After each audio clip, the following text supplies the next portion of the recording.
రాష్ట్ర ముఖ్యమంత్రి నారా చంద్రబాబు నాయుడు జూలై 3 నుంచి 5వ తేదీ వరకు 3 రోజుల పాటు కుప్పం నియోజకవర్గంలో విస్తృతంగా పర్యటించనున్నారు. ఈ మేరకు కుప్పంలోని టీడీపీ కార్యాలయంలో నిర్వహించిన విలేకరుల సమావేశంలో ఏపీఎస్ఆర్టీసీ ఉపాధ్యక్షులు పిఎస్ మునిరత్నం పర్యటన వివరాలను వెల్లడించారు. ముఖ్యమంత్రి చంద్రబాబు 3 రోజుల కుప్పం పర్యటనలో పలు అభివృద్ధి పరిశ్రమల కార్యక్రమాల్లో పాల్గొనున్నారని, కొత్త పరిశ్రమలకు ప్రారంభోత్సవాలు, శంకుస్థాపనలు, పారిశ్రామికవేత్తలతో సమావేశాలు, ప్రజాసభల్లో పాల్గొనడం జరుగుతుందని తెలిపారు. ప్రధానంగా 3 రోజులు మెయిన్ ఏమేమి కార్యక్రమాలు జరుగుతుందని చెప్పి మీకు తెలియజేయాలనుకుంటున్నాను. సుదీర్ఘంగా మన ఇన్ఛార్జ్ పిఎస్ మునిరత్నం గారు గతంలో ఆయన ఈ 40 సంవత్సరాల చంద్రబాబు నాయుడు గారి ప్రయాణంలో ప్రతి అడుగు వేస్తూ చెయ్యందిస్తూ ఆయన అడుగుజాడల్లో నడుస్తూ కుప్పం నియోజకవర్గం ఈరోజు స్థాయికి రావడానికి ప్రధానమైన కారకుడైన పిఎస్ మునిరత్నం గారు ఇప్పుడే దాని గురించి అంతా చాలా చక్కగా చెప్పారు. సో ఆ డీటెయిల్స్లో వెళ్ళకుండా ఇప్పుడు మినిట్ టు మినిట్ కార్యక్రమంలో భాగంగా ప్రధానంగా ఆ 3 రోజులు ఏం జరుగుతుందనేది మనం ఒకసారి చూస్తే, నారా చంద్రబాబు నాయుడు గారు రేపు అంటే శుక్రవారం 3వ తేదీ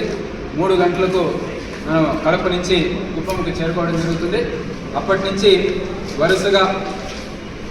ఒక సంవత్సరం ముందు అబీస్ ప్రోటీన్కి శంకుస్థాపన చేసి అబీస్ ప్రోటీన్ చికెన్ ప్రాసెసింగ్ యూనిట్ అనేది ఒక పెద్ద ప్రాజెక్ట్. దాదాపు 1,00,000 బర్డ్స్ని ఒకరోజు చికెన్ ప్రాసెస్ చేసే ఒక పెద్ద కార్యక్రమం కంప్లీట్ అయ్యి ఈరోజు అది ఫంక్షన్కి వస్తాం కాబట్టి అబీస్ ప్రోటీన్స్ని స్టార్ట్ చేస్తూ, దాని తర్వాత గతంలో ఎన్నో ఫ్యాక్టరీలు కుప్పంలో చంద్రబాబు నాయుడు గారి అధ్యక్షతను వచ్చినా అందులో పనిచేసేదానికి మన వాళ్ళకి నైపుణ్యత లేక చాలామంది బయట వాళ్ళకి పనిచేసే పరిస్థితి ఉంటే, ఇప్పుడు ఈ అబీస్ చికెన్ ప్రాసెసింగ్ యూనిట్ కావచ్చు, ఇతర శ్రీజా కావచ్చు, సోయా కంపెనీ కావచ్చు, వీటన్నిటిలో స్థానికంగా ఉన్న మన వాళ్ళందరికీ స్కిల్ డెవలప్మెంట్ చేసి ఇక్కడ ఉద్యోగాలన్నీ మన వాళ్ళకే వచ్చేటట్టు చేయాలని ఆయన సంకల్పించి ఈరోజు అది సాకారమైనందుకు వాళ్ళందరికీ కూడా దాదాపు 250 మందికి రేపు జాబ్ ఆఫర్ లెటర్స్ ఇవ్వటం, అదేవిధంగా పెద్ద పబ్లిక్ మీటింగ్లో ప్రజలందరినీ ఉద్దేశించి, ప్రత్యేకించి యువతనంతా ఉద్దేశించి ఆయన ఒక విజన్ని ఆ పబ్లిక్ మీటింగ్లో తెలియజేసే ఒక పెద్ద పబ్లిక్ మీటింగ్ కూడా 4 నుంచి 5:30 జరుగుతుంది. దాని తర్వాత ఇతర ఫ్యాక్టరీలన్నీ కూడా రాబోయే కాలంలో కుప్పంలో స్థాపించడానికి ముందుకు వస్తున్న ఫ్యాక్టరీలందరితో కూడా కూర్చొని వాళ్ళందరితో కూడా ఒక సమావేశం జరుగుతుంది. దాని తర్వాత మన ఆంధ్ర రాష్ట్రంలో ప్రతిష్టాత్మకంగా భావిస్తూ ప్రపంచమంతా మన వైపు తిరిగి చూస్తుందని చెప్పి ఎదురు చూస్తున్న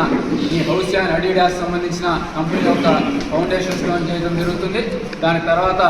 అతా కంపెనీకి సంబంధించి కూడా ఒక ఫౌండేషన్ స్టోన్ అనేది వేయడం జరుగుతుంది. ఆ రోజు కార్యక్రమం ముగిస్తే ఆ మరుసటి రోజు అంటే శనివారం ఉదయం 10 గంటలకు నమ్ముకొని ఆయన కోసం కష్టపడిన పొలిటికల్ క్యాడర్, పార్టీకి సంబంధించిన క్యాడర్ ఉందో సామాన్య కార్యకర్త నుంచి పెద్ద లెవెల్లో ఉండే కాన్స్టిట్యున్సీ నాయకుల వరకు ప్రతి ఒక్కరిని కూడా ఎప్పటికప్పుడు దిశానిర్దేశం చేస్తూ వాళ్ళందరినీ కూడా రైట్ దారిలో పెడుతూ ఎల్లప్పుడూ ప్రజల పక్షాన్ని నిలుస్తూ ప్రజల సంక్షేమం కోసం, ప్రజల ఒక బాగోగుల కోసం వాళ్ళు పనిచేసే విధంగా దిశానిర్దేశం చేయడం చంద్రబాబు నాయుడు గారికి వస్తున్న ఆనవాయితీ. దాంతో భాగంగానే ఈరోజు ఆదివారం ఉదయం ఒక 2 గంటల పాటు మన నాయకులు, కార్యకర్తల సమావేశమై వాళ్ళ ఒక సాధక బాధకాల గురించి తెలుసుకోవడమే కాకుండా వాళ్ళందరినీ కూడా రాబోయే స్థానిక ఎలక్షన్స్ మీద కానీ వాళ్ళ ఒక స్థితిగతుల గురించి కూడా దిశానిర్దేశం చేసే ఒక అవకాశం ఆ ఒక క్యాడర్ మీటింగ్లో ఉంటుంది. అటు పిమ్మట ఈ క్యాడర్ అందరూ ఇప్పుడు మనం అబీస్ చికెన్ ప్రాసెసింగ్ యూనిట్, అదేవిధంగా న్యూట్రికిడ్స్లో ఒక చికెన్ ప్రాసెసింగ్ యూనిట్ వస్తుంది, అదేవిధంగా షాలిమార్ వాళ్ళ ఒక చికెన్ ప్రాసెసింగ్ యూనిట్ వస్తుంది. ఇన్ని చికెన్ ప్రాసెసింగ్ యూనిట్లు మన కుప్పం ప్రాంతంలో వస్తూ ఉన్నాయి కాబట్టి దానికి సరిపోయేటటువంటి ఈ పౌల్ట్రీ ఏదైతే ఉందో దాన్ని పెద్ద ఎత్తున మనం ఎస్టాబ్లిష్ చేయాల్సిన అవసరం ఉందని చెప్పి దాని గురించి స్టడీ చేయడానికి, దాని గురించి ఆల్రెడీ మన కుప్పంలో ఒక పౌల్ట్రీ ఫామ్ అనేది, ఈసీ ఫామ్ అనేది స్టార్ట్ అయింది కాబట్టి దాన్ని ప్రారంభించేదానికి కూడా వెళ్ళి ఆ ఈసీ పౌల్ట్రీ ఫామ్లో ఏ విధంగా మన ప్రజలకి దీన్ని ఏ స్లాబ్లో పెడితే ఏ విధంగా మంచి జరుగుతుందో ప్రజలందరికీ కూడా వివరించేదానికి ఒకసారి విజిట్ చేసి అటు పిమ్మట వెంటనే మన ఇంటి దగ్గరికి వచ్చి మన నియోజకవర్గంలో ఉన్న రైతులందరినీ కూడా అక్కడికి చేర్చి ఈ 2 సంవత్సరాల్లో ఏఎంసీ గారి చైర్మన్ గారి ఆధ్వర్యంలో, పిఎస్ మునిరత్నం గారి ఆధ్వర్యంలో ఏమైతే అభివృద్ధి కార్యక్రమాలు జరిగిందో వాటన్నింటినీ కూడా విశదీకరిస్తూ రైతులందరితో కూడా చర్చిస్తూ ఈ కుప్పం ప్రాంతానికి నూతనంగా రైతు బజార్ అనేది ఒకటి శాంక్షన్ అయింది కాబట్టి దానికి, అదేవిధంగా మార్కెట్ యార్డ్లో ఉన్న ఈ యొక్క కోల్డ్ స్టోరేజ్ కానీ ఇతర సదుపాయాలన్నింటినీ కూడా పెద్ద ఎత్తున డబ్బులు రిలీజ్ అయింది కాబట్టి వాటన్నింటి మీద కూడా ప్రజలకు రైతులకు ప్రత్యేకించి అవగాహన కల్పించడమే కాకుండా వాళ్ళతో ఒక ఇంటరాక్టివ్ సెషన్ పెట్టి వాళ్ళకు సమస్యల మీద కూడా వాళ్ళందరికీ కూడా పరిష్కారం అదేవిధంగా వాళ్ళని దిశానిర్దేశం చేసే ఒక కార్యక్రమం కూడా చేస్తూ